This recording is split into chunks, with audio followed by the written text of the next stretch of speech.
at the business of genetic modification.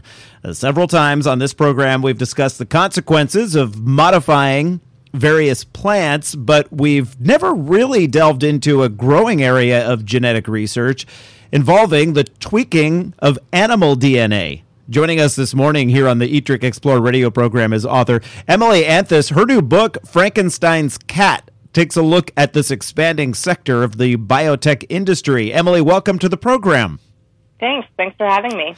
Now, I know the scope of genetic animal modification extends into many arenas. Your book covers several, but let's start this morning by addressing the food and beverage aspects of this new science.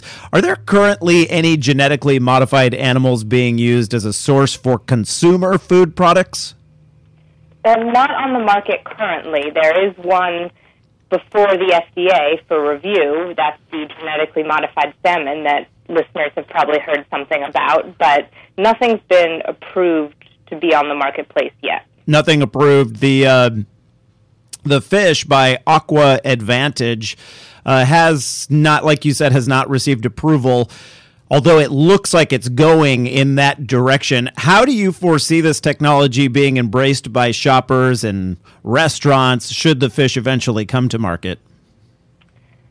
Well, I'm not sure whether I do see it being embraced, to use your word. That's the question. Right.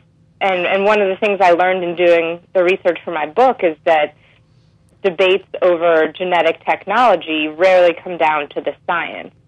So far, the science suggests that the fish are low risk as normal salmon, but of course that doesn't mean consumers are going to want to buy it or eat it. It's going to be a very interesting test case that has implications for the other companies that might want to bring GM foods to market.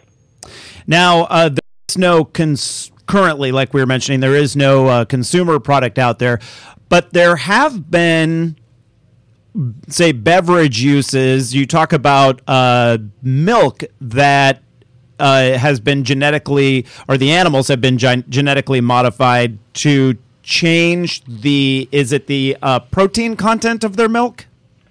No, it's the concentration of different proteins or different compounds, mostly so far not to make better milk for all consumers, but usually to make some sort of specific drug or specific medicine that some subset of the population might want. I see. Where are they doing this?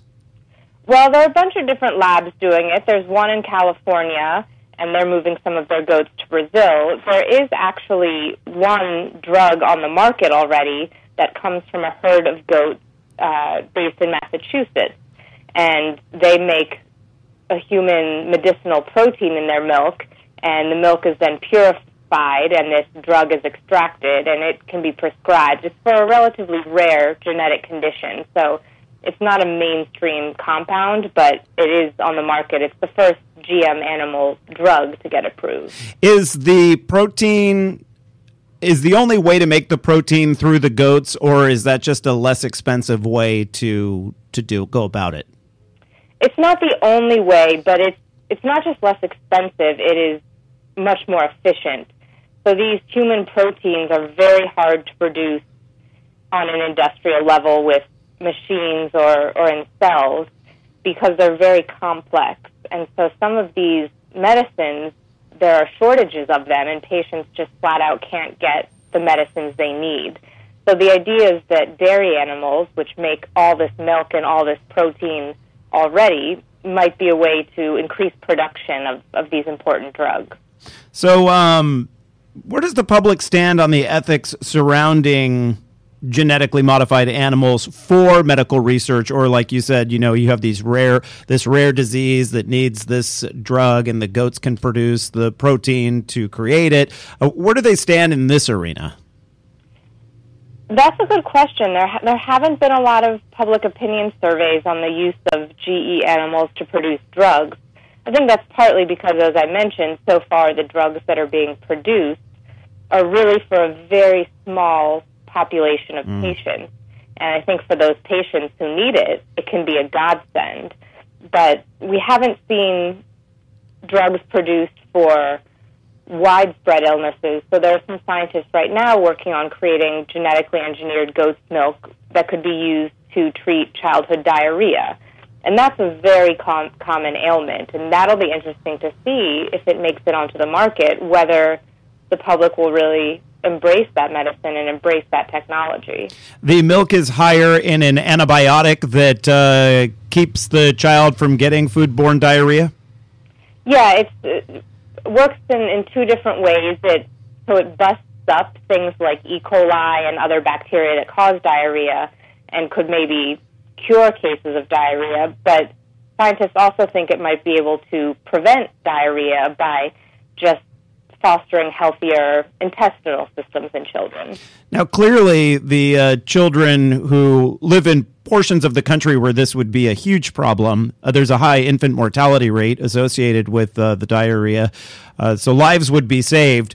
However, I imagine there must be an approval process and testing to see what the long-term ramifications of infants drinking this milk with the antibiotics in it could, some unforeseen consequences?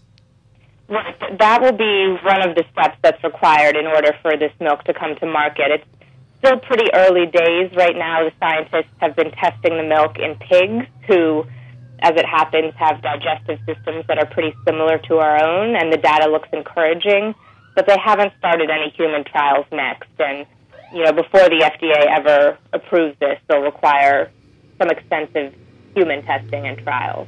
Pigs seem to be a go-to animal in medicine because, their organs are about the same size as our own?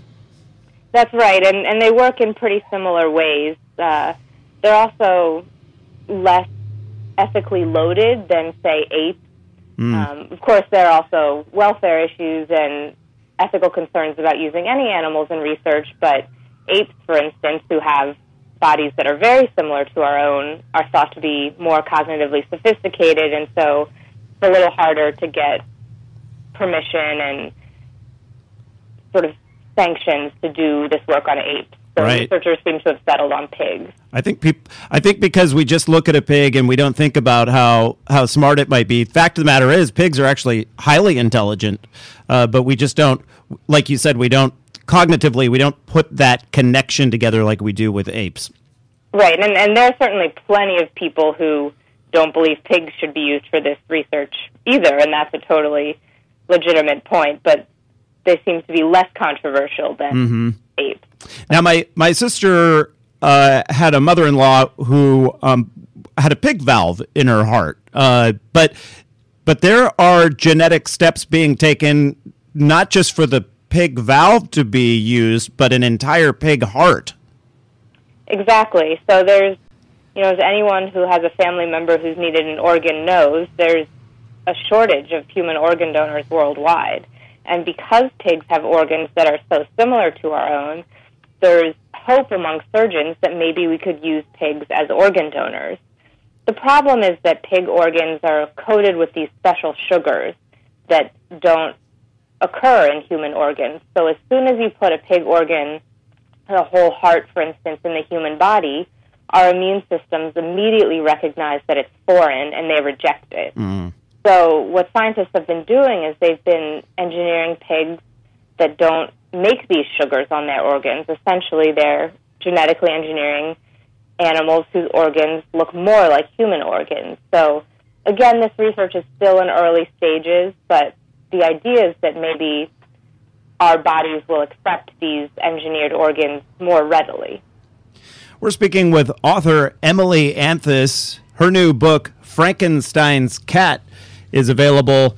You can learn more about Emily and her book by going to her website, emilyanthes.com. That's Emily, E-M-I-L-Y, and then Anthes, A-N-T-H-E-S.